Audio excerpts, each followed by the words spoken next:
On this edition of Early Look, I'm going to be previewing the featherweight title fight taking place at UFC 308 as part of the stacked event between champion Ilia Topuria and Max Holloway. My name is James Lynch. If you've never watched a show before, I'm going to go through a bunch of different stats, a bunch of different intangibles, and then I'm going to give you my prediction for this fight at the end. Some of this stuff may have relevance to you, it may not. We're going to look at this from every little angle from a stats perspective. Then I'm going to give my prediction at the end.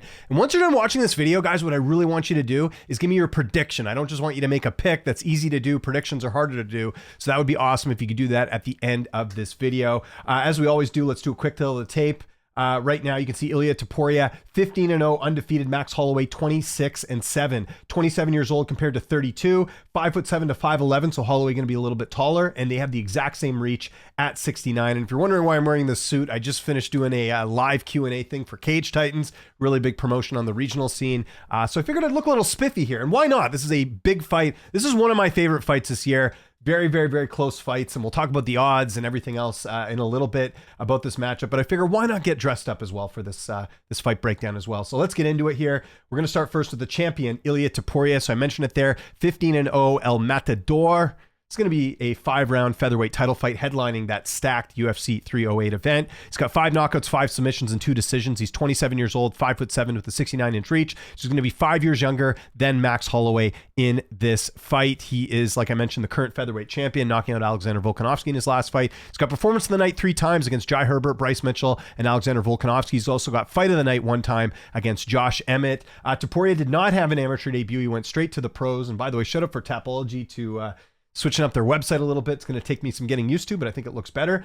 Made his debut way back in April of 2015. That's when he made his pro debut.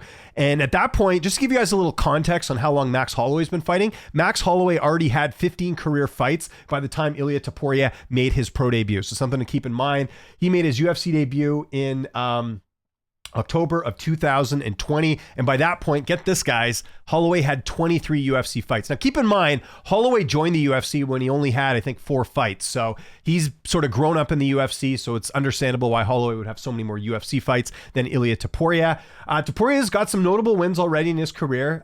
Most notably, finishing Bryce Mitchell, absolute, demolishing in that fight. Josh Emmett dominated him for 5 rounds. And then obviously his biggest win, and the one that got him the title, was the fight against Alexander Volkanovski. He's never lost in the UFC, never lost in his career. The closest he's had to losing was that Jai Herbert fight at lightweight. If you remember, Jai did rock him a bit in that fight, but wasn't able to capitalize, and Topuria coming back and knocking him out in the second round in that fight. That's pretty much the only time we've ever seen Topuria in any sort of trouble. And again, that was in a different weight class at lightweight. He's only had 1 fight that he wasn't able to make, and that was the fight against Charles Jourdain. I think people forget about this. He had some weight cut issues back then. That was at the beginning of 2022. Those seem to be out the window. We haven't heard any weight cut issues with Topuria since then. Remember, he was supposed to fight Movsar Ivoyev way back in 2022 as well. That was an Ivoyev withdrawing. I just thought I'd mention that anyways, considering where Ivoyev is in his career. And then he's supposed to fight Edson Barbosa, and Barbosa had a knee injury, and then he's supposed to fight Josh Emmett the first time, and then they rescheduled it. So, like I said, the only time Topuria has ever had to withdraw from a fight was that one against Jourdain, and there were some weight cut issues there. Not sure what happened in that one. And he's had 2 layoffs in his career. These aren't significant, but they are worth noting. So going from Ryan Hall to Jai Herbert, there was a 252-day layoff, and then going from Josh Emmett to Volkanovski in his last fight was a 230-day layoff. Not huge layoffs, but just something I figured I'd mention here. Topuria has never been involved in any close fights. He's only gone the distance twice in his career. He's only gone the distance once in his UFC career in a fight that he absolutely dominated against Josh Emmett. And let's look at his stats. They're very impressive here. If you look at Topuria, strikes landed per minute, 4.40. His striking accuracy is at 46%. His strikes landed per minute is 3.35. His striking defense is at 65%. His takedown average is at 1.92. His takedown accuracy is at 56%, and his takedown defense is at 92%, although I doubt we'll see any takedowns in this fight. I imagine this is going to be a striking battle. So that's pretty much everything you need to know about Ilia Topuria. Again, one of the biggest superstars in the UFC in terms of what he's been able to do.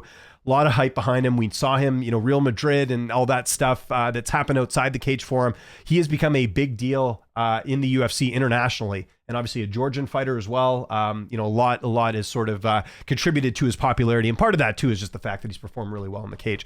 But let's talk about Max Blessed Holloway coming off one of the best fights of all time. I mean, I'll say that. Max Holloway, Justin Gaethje was one of the best fights of all time. I really enjoyed that one. As you can see, Holloway there is 26-7.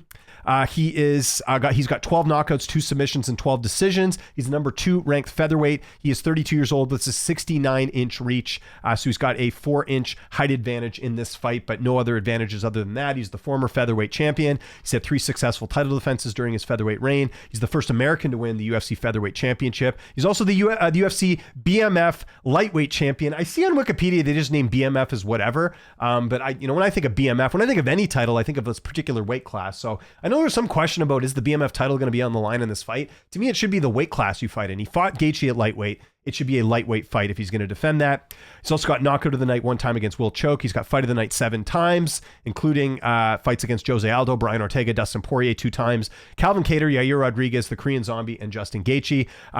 Holloway made his amateur debut way back in 2006. Look at this, November 2006, and that was a fight he ended up losing. Made his pro debut in September of 2010 and made his UFC debut, like I said, just 4 fights in. Imagine this. Hey, you're going to have your UFC debut. By the way, you're going to fight Dustin Poirier. That's still the only time that Holloway has been finished in his career was his UFC debut back at UFC 143 back in February of 2012. So it's been a long time. Holloway has fought in a couple different weight classes in his career. He's fought 6 times at 155. He's fought a catch weight of 149 one time against Clay Collard, which is a short notice fight. And he's fought 25 times at featherweight. So keep that in mind. Holloway in the UFC is 21-7. He's got 12 stoppage wins, some notable wins. We'll go through them right here. Andre Fili, Cub Swanson, Charles Oliveira, Jeremy Stevens, Anthony Pettis, Jose Aldo twice. Brian Ortega, Frankie Edgar, Calvin Kattar, Yair Rodriguez, Arnold Allen, Korean Zombie, and Justin Gaethje. He's got some notable losses as well. 2 losses to Dustin Poirier, 1 at featherweight, 1 at lightweight. Conor McGregor, Dennis Bermudez, and Alexander Volkanovski. He's lost 3 times to Volk.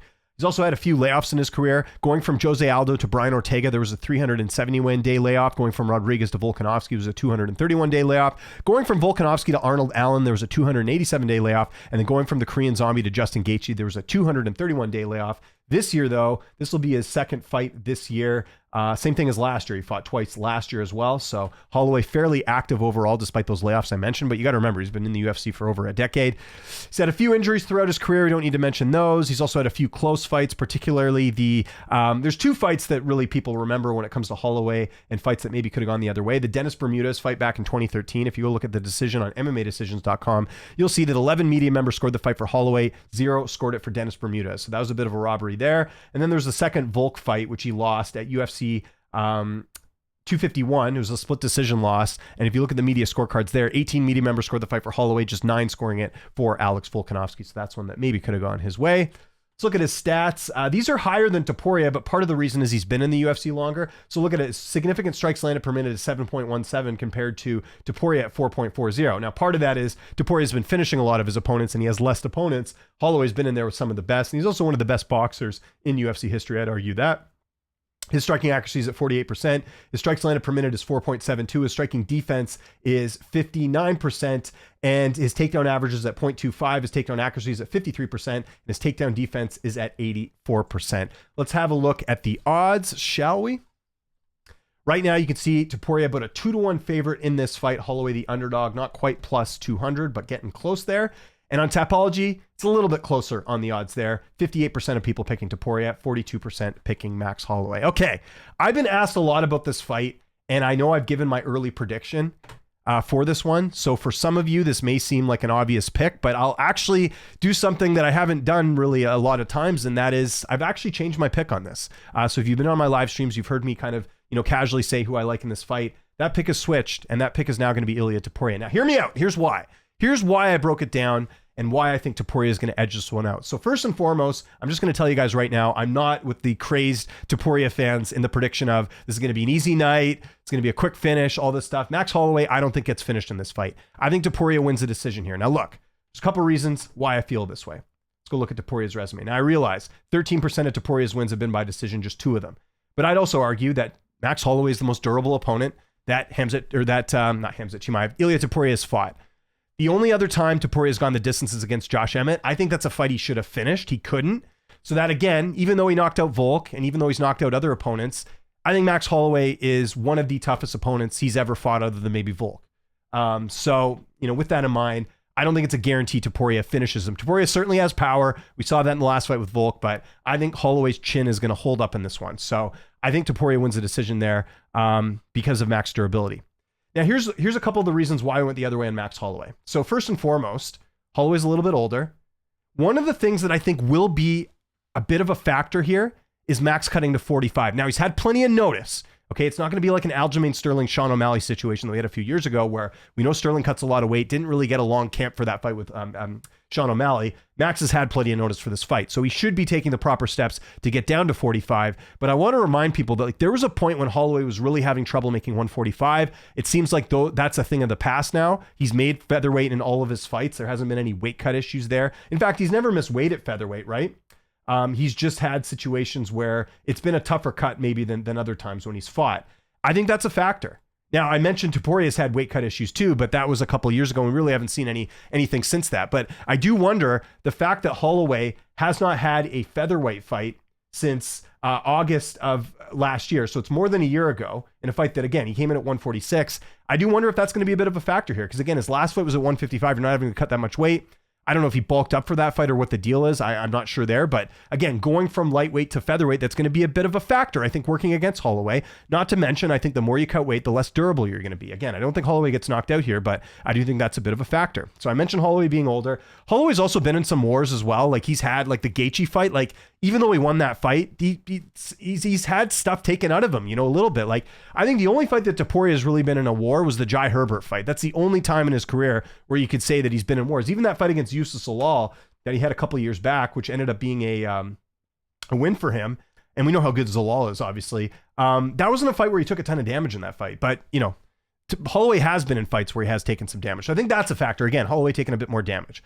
I think what it really comes down to and why I'm thinking decision and why I'm leaning the Topuria side is like Max's path to victory, I would think is a decision. I don't think he finishes Topuria. I know he's coming off a knockout over Gaethje in his last fight. That was pretty surprising, to be honest, because if you look at Holloway overall, you look at some of the guys that he's knocked out before. You look at like a Korean Zombie, retired shortly after that. He couldn't finish Arnold Allen, couldn't finish Yair Rodriguez when we saw Volk finish Rodriguez, for example. Couldn't finish Calvin Kattar, although his, Kattar's team really should have thrown in the towel there. Kind of what I'm getting at is like Holloway's more of like a volume knockout guy. Like we did see him knock out Gaethje in his last fight, but that's not really the norm for Holloway. You know what I'm saying? So I don't think Topuria really has to worry about the knockout threat with Holloway, despite the fact that he did look a bit worrisome in that fight with Jai Herbert. But again, that was at lightweight and that was a couple years ago. So kind of what I'm getting at is like, I don't think Holloway poses the same sort of knockout threat as say like a Josh Emmett would, for example, and Topuria seemed to handle Emmett no problem. So there's that.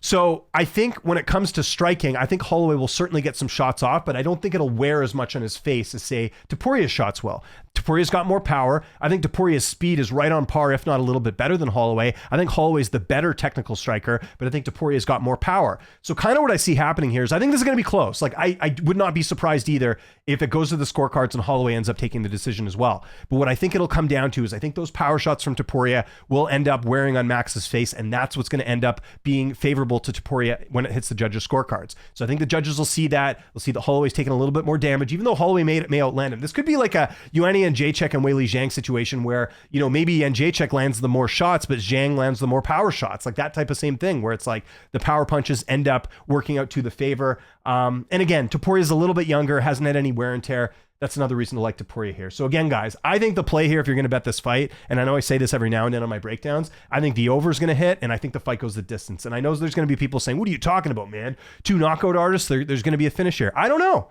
I don't think Topuria will get finished by Holloway, and I don't think Holloway will get finished by Topuria. I think this fight goes the distance, and I think El Matador retains. And I think, again, this is another example, too, of a fight where you're kind of betting a bit on potential. Is Topuria in the prime of his career right now at 27? I don't know. I think he can get better. I think with Holloway, he's absolutely in the prime, meaning we've seen sort of the best version of him. Now, granted, I will say the Gaethje fight, he sort of turned a corner in that. I mean, Holloway's looked the best he's ever looked in his career in that fight. So maybe there's a bit more room for growth. But if we're betting on this, I think potential-wise, I think Topuria's still got, more to show. And I think that will come on display in this fight. So again, the pick's going to be Ilia Topuria by decision to get it done over Max Holloway, but would not be shocked either if Holloway's able to squeak out a decision himself. I think the thing that would surprise me the most is if we're seeing a finish either way. Call me crazy, but that's how I'm going with this one. So I want to know your prediction in the comment section below. Let me know how you're leaning on this one. I assume most people are picking Topuria here. If you are liking Holloway, tell me how he gets it done. I would love to hear this. I'd love to have a fun discussion about this. Again, one of the most anticipated fights in the weight class. And I can't wait for it. I mean, this is going to be an absolute fight of the year candidate. So looking forward to that as well. Follow me on Twitter, TikTok, Instagram, at Lynch and Sports. And if there's any other big fights that are coming up, I usually cover all the main events and title fights and things along those lines. But maybe if there's a fight out there that, I haven't thought of, or, a fight that you really want to see me preview, let me know. I'd be happy to do it. Happy to take it into consideration. My name is James Lynch. Thanks so much for watching, and I'll see you next time.